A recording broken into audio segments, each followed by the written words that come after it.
안녕하세요. 김다니엘입니다. 하나님의 사역에서 매개체를 활용한 역사는요, 우리가 생각했던 것보다 훨씬 오래되었습니다. 구약시대 법궤를 활용한 것도 여기에 해당합니다. 모세의 지팡이도 그렇고요. 엘리야의 겉옷을 취해서 엘리사가 물을 치니까 물이 이리저리 갈라진 그런 기록도 나오는데 그것도 아마 여기에 해당된다고 볼 수 있습니다. 어디뿐입니까? 열왕기하 13장에 보면은요, 엘리사의 뼈에 닿은 시체가 살아나는 기록까지 나옵니다.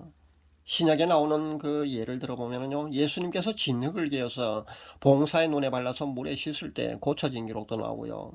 사도들이 행한 기적에도 매개체를 활용한 그런 기록들이 사실 많이 나옵니다. 사도행전 5장 15절에 보면요, 병든 사람을 메고 거리로 나가 침대와 요 위에 누이고 베드로가 지나갈 때 그 그림자가 누구에게 덮일까 바랐다는 그런 기록이 나오는 것으로 보았어요. 아마 이렇게만 해도, 그러니까 베드로가 지나가면서 그 그림자가 덮일 때 그 병자가 아마 고침받은 그런 사례가 있었던 것 같습니다. 그래서 아마 이렇게 액션을 취하지 않았는가 저는 생각해 봅니다. 초대교회 때는요, 이런 그 표적과 기사가 많이 나타났던 모양입니다. 사도행전 19장 11절에서 12절에 보면은요, 하나님이 바울의 손으로 놀라운 능력을 행하게 하시니 심지어 사람들이 바울의 몸에서 손수건이나 앞치마를 가져다가 병든 사람에게 얹으면은 그 병이 떠나고 악기도 나가더라 라는 그런 기록까지 있습니다. 최근에 보니까 그 성령 사역자가 기도한 물을 스프레이에 넣어서 말입니다, 그렇게 뿌리기만 해도 축사가 되고 병이 고쳐지는 것을 보고요, 성경에 있는 방법도 아닌 것으로 사역을 한다면서 그렇게 비판을 하는 것을 제가 보았습니다.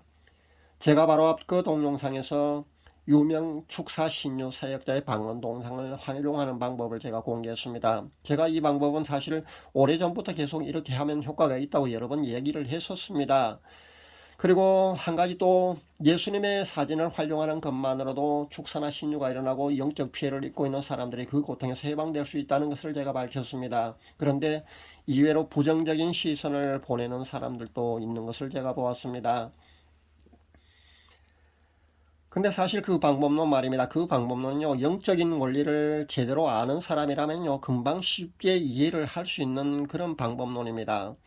하긴 그 방언 동영상을 틀어놓기만 해도 효과가 있고, 틀어놓고 집중해서 본인이 들으면 더 효과가 있고, 틀어놓고 자신의 방언으로 함께 기도를 하면 더 큰 효과가 발생한다고 아무리 이야기를 해도요, 영적으로 소경되고 깜깜한 사람들에게는요, 도무지 이해가 되지 않을 겁니다. 그래서 신뢰하지 못할 겁니다. 그래서 부정적인 시선으로 바라보고요, 그렇게 비판할 수도 있을 줄 압니다. 시중에 그 예수님의 사진이라고 돌고 있는 그 몇 장의 그 사진을 제가 그 발췌를 해갖고 말입니다, 일일이 영분별을 해보고요, 그 중에 진짜 예수님의 사진을 찾아내어서요, 그 사진에서 예수님의 능력이 나오기 때문에 그 사진만 잘 활용을 해도 자가 축사 아니면 그 영적 피해를 받고 절망에 빠진 사람들에게는 실질적인 그런 도움이 된다고 제가 밝혔더니만은, 역시나 부정적인 그런 시선으로 보는 사람들도 있었습니다. 하긴 예수님의 사진이 맞다고 그렇게 영분별을 해서 알아낸 것도 아마 믿기지 않을 겁니다. 보통 사람들은 뭐 신뢰하지 못할 줄 압니다. 그런데 또 그 사진에서 진짜 예수님의 능력까지 나온다고 하니까요, 정말 아마 더 믿기 어려웠을 겁니다. 그리고 그 흑백 사진을 가지고 촬영한 당사자 말입니다, 개신교의 그 영성 있는 유명한 목사가 그것을 촬영했다고 하면 아마 여러분이 아마 더 신뢰할 수 있을 겁니다. 그런데 그 촬영한 당사자가 천주교의 수녀였거든요. 그러니까 아마 더 신뢰하지 못했지 않나 저는 그렇게 생각해 봅니다. 제가 카카오 스토리에서 글로 복음 사역을 한 것은요, 6년 정도 되었습니다. 그리고 유튜브로 복음 사역을 한 지는요, 2년 정도 되었고요. 그런데 그동안 악성 댓글, 그런 비판 조롱, 그런 것들이 사실 있었습니다. 다른 사람들에 비해서요, 그 빈도가 많은 것은 아니었습니다만 분명히 있었습니다.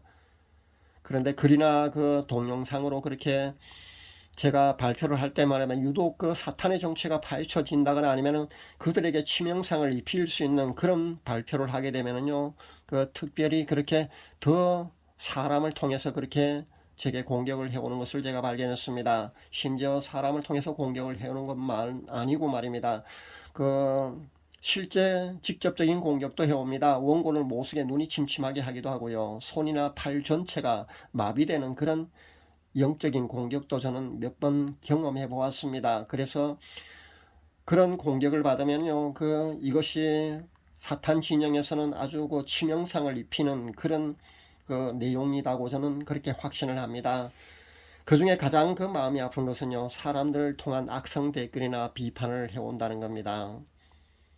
저는 영적으로 직접 공격을 받는 것은요, 실제 물리치면 되기 때문에 괜찮습니다. 그런데 제가 마음이 아픈 거는요, 그 가까운 사람들을 통해서 악성 댓글 아니면 그런 비판을 가해 온다는 겁니다. 그것도 가장 가까운 사이 아니면은 그 열렬 구독자 아니면은 친형제를 통해서도요, 비판과 빈정거림을 저는 받아보았습니다. 저도 인간이기 때문에요, 마음이 참 아픕니다. 예수님도 고향 사람들에게 그 좋지 않는 그런 시선에서 사실 고향에서는 그런 사역을 하지 않으셨지 않습니까? 그리고 사도들도요, 선교하고 다니면서 말입니다. 얼마나 많은 핍박과 조롱과 고난을 당했습니까? 거기에 비한다면요, 사실 저는 아무것도 아닙니다. 아무것도 아닌 것이 사실 맞습니다. 제가 알려준 그런 방법으로요, 전 단 한 영혼이라도 영적 피해나 고통에서 만약에 해방될 수만 있다면요, 그렇게 도움이 될 수만 있다면요, 저는 기꺼이 감수할 그런 생각도 가지고 있습니다. 100개의 비판과 악플이 달리고요, 제가 마음이 아프더라도요, 그런 방법을 통해서 여러분 그 중에 말입니다, 한 영혼이라도 절망의 깊은 늪에서 그렇게 해방될 수만 있다면, 탈출할 수만 있다면요, 저는 꿋꿋하게 제 갈 길을 가리라고 그렇게 다짐해 봅니다. 그 방법들은요, 제가 오랜 기간 임상을 통해서 효과가 있다는 것을 제가 알아냈기 때문에 그렇게 공개를 하는 겁니다. 그러니까 여러분이 신뢰하고 잘 활용해서 영적 피해나 고통에서 여러분 꼭 벗어날 수 있기를 바랍니다. 꼭 성경에 기록된 그런 매개체를 활용하는 사역 외에도 말입니다. 물, 그러니까 스프레이를 활용하든가 아니면 다른 매개체, 그러니까 이불이나 옷에 기도해서 사용한다거나 아니면 그 본질, 그렇게 할 때 그 본질 말입니다. 그것이 그 능력의 근원이 성령님의 능력인지 아니면 사탄의 그 파워인지를 우리가 확실하게 분별해야 하는 것은 중요합니다. 그러나 그 본질이 성령님의 능력이 맞다면요, 성령님의 능력을 활용해서 하는 그런 매개체라면요, 성경에 기록되어 있는 그 기록에 없는 그런 활용 방법이라 해도요, 여러분이 부정적인 시선으로 그렇게 바라봐서는 안 된다는 겁니다. 그런 편협된 사고와 소화병적인 그런 관점에서는요, 우리가 벗어날 수 있어야 합니다. 단 그런 매개체를 활용하는데 지나치게 그것에 의존하시는 마시기를 바랍니다. 그리고 그것을 우상시하는 정도로 그 매개체를 그렇게 대하는 그런 태도는 말입니다, 바람직하지 않습니다. 그리고 매개체를 활용한다고 해서 말입니다, 기도나 찬양이나 말씀을 여러분 등한시해도 하셔도 되지 않는다는 점을 분명히 말씀드립니다. 그것은요, 성도의 올바른 자세가 아니기 때문입니다. 어디 가지나 모든 것은요, 균형이 중요하고 이것이나 저것이나 지나치게 치우치게 되면요, 좋지 않다는 겁니다. 명심할 수 있기를 바랍니다. 그래서 잘 활용하시면 됩니다. 제가 알고는 영적인 경험에서 나오는 그런 정보 말입니다. 그런 정보들이 사실 많이 있습니다. 제가 보고 듣고 제가 체험한 그런 것들을 일일이 여러분에게 있는 그대로 다 말씀드리지 못하는 점도 사실 많이 있습니다. 왜냐하면 사람들이 그 색안경 끼고 부정적인 시선으로 바라보기 때문입니다. 제가 이 두 가지 방법을 알려줘도 부정적으로 바라보는 사람이 사실 있거든요. 그런데 그런 비판과 조롱과 그런 것들이 사실 오지 않습니까? 그래서 제가 마음이 사실 아픕니다. 더 좋은 방법도 사실 있고요. 그리고 신앙에 유익하고 깊은 영성으로 여러분이 들어갈 수 있는 그런 정말 획기적인 그런 방법도 사실 있는데요. 지금 같은 이런 풍토에서는 이런 상황에서는 말입니다, 차라리 비공개가 정답이라는 그런 저는 결론에 도달했습니다. 개인적으로 저는요, 남들이 보지 못하는 것을 보는 그런 영안이 열린 그런 상태입니다.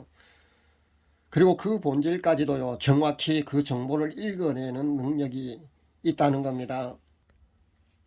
굳이 그것을 영분별이라는 그런 용어로 표현을 하고 있습니다만 사실은 그런 표현, 그런 용어밖에 없어서 제가 그런 영분별이라고 제가 말씀드리는데요. 그거 외에도요, 더 깊은 정보까지 제가 읽어낼 수 있습니다. 그래서 성경에 기록된 그런 어떤 특수한 상황과 말이다, 그것을 통해서요, 제가 어떤 비밀스러운 것을 재발견하기도 한다는 겁니다. 그러니까 은혜의 비밀, 예수님의 이름에서 나오는 그 비밀, 히브리가 왜 특수한 그런 언어인지 그런 비밀 말입니다. 그런 것을 정확히 제가 그 정보를 알고 있습니다. 그런데 이런 상황에서는요, 제가 모든 것을 그냥 혼자만 알고 있는 것이 좋을 듯 합니다. 그리고 영적 세계의 비밀도 아무래도 제가 아는 대로 그렇게 다 솔직하게 다 공개를 하면 아마 영적으로 무지한 사람들로부터요, 온갖 비판과 공격이 가해 올 것이 뻔하기 때문에 입을 닫고 그렇게 침묵하는 것이 더 좋을 것 같습니다. 앞으로 영분별도 말입니다. 하지 못할 수도 아마 있을 겁니다. 아무리 사명감에서 제가 영적 피해를 당하는 사람들을 생각해서 그런 사람이 너무 많아서 제가 그렇게 영분별을 해서 그렇게 미혹에 빠지지 말라고 제가 그렇게 사명감에서 밝히고 있는데요. 그것도 아마 쉽지 않은 것 같습니다. 제가 하는 이 말은요, 조금 있으면 아마 여러분도 아마 이해를 하게 될 겁니다. 실제 현실 상황은요, 만만치 않습니다. 정말 외롭고도 힘든 길인 것 같습니다. 제가 전에 카카오 스토리로 복음 사역을 할 때 말입니다. 그때 신학 교수 출신의 그 은퇴 목사한테서 그 빈정거림도 당해보았습니다. 그리고 다른 사람들에게는 비판과 댓글에 그렇게 마음이 아프고요. 그렇게 괴로워하면서 그렇게 힘들어할 때도 있었습니다. 그때 성령께서 절 위로해 주신 적도 있습니다. 그 당시는 제가 찬양을 참 많이 하던 시절이었기 때문에요. 기도의 응답도 그렇게 찬양의 가사로 그렇게 많이 받았었거든요. 성령님의 그 위로하심도 그 당시 찬양과 가사로요, 그렇게 주어졌습니다. 악플로 마음고생을 하면서 끙끙 앓고 있는데요, 갑자기 저절로 제 입에서 찬양이 터져 나왔습니다. 하늘 불말과 불수레로서 세상 끝까지 나를 지키리니 말씀 외치며 순종하는 게 두렵지 않아. 처음에는 제가 이 찬송가 가사 첫 소절이 생각나지 않아서요, 목사인 제 형님한테 무슨 찬송가 가사냐고 물어보았더랬습니다. 하도 오랫동안 부르지 않던 곡이어서요, 첫 가사 첫 소절이 제가 생각나지 않았습니다. 이 찬송가가 제 입에서 불려지고 있는데 왜 이 찬송가를 제가 부르고 있는지도 몰라서요, 다 부르고 난 후에 가사를 제가 곰곰이 되뇌어 보고 나서야 제가 무릎을 탁 치면서 뜨거운 눈물을 그렇게 흘릴 수가 있었던 겁니다. 아, 성령께서는 복음 사역을 하면서 마음의 상처를 받아서 힘들어 하니까 이렇게 그 찬송가의 가사로 절 위로해 주신 겁니다. 그 사랑이 너무 고마워서요, 뜨거운 눈물을 그 당시 제가 남들이 볼까봐요, 얼른 그렇게 손등으로 훔친 그런 시절도 있었습니다. 오늘은 그 성경의 기록으로 본 성령 사역에서의 매개체를 활용했었다는 근거를 이렇게 제가 찾아서 한번 밝혀봅니다. 성경에 기록되지 않은 그 매개체를 활용하는 그런 방법까지 말입니다. 여러분, 부정적인 시선으로 바라봐서는 안 될 겁니다. 왜냐하면요, 예수님이 하신 일이요, 성경에 기록해 보면요, 기록되지 않은 것도 사실 많이 있다고 그렇게 그 기록이 나온다는 것을 여러분 잊지 마셔야 합니다. 그러니까 성령 사역이 맞다면은요, 성경에 기록된 매개체를 활용하는 그 방법 외에도요, 여러분 그 다른 매개체를 활용하는 방법을 사용한다고 해도 여러분 부정적인 시선으로 여러분 바라보지 마시기를 제가 이렇게 당부를 드립니다. 감사합니다.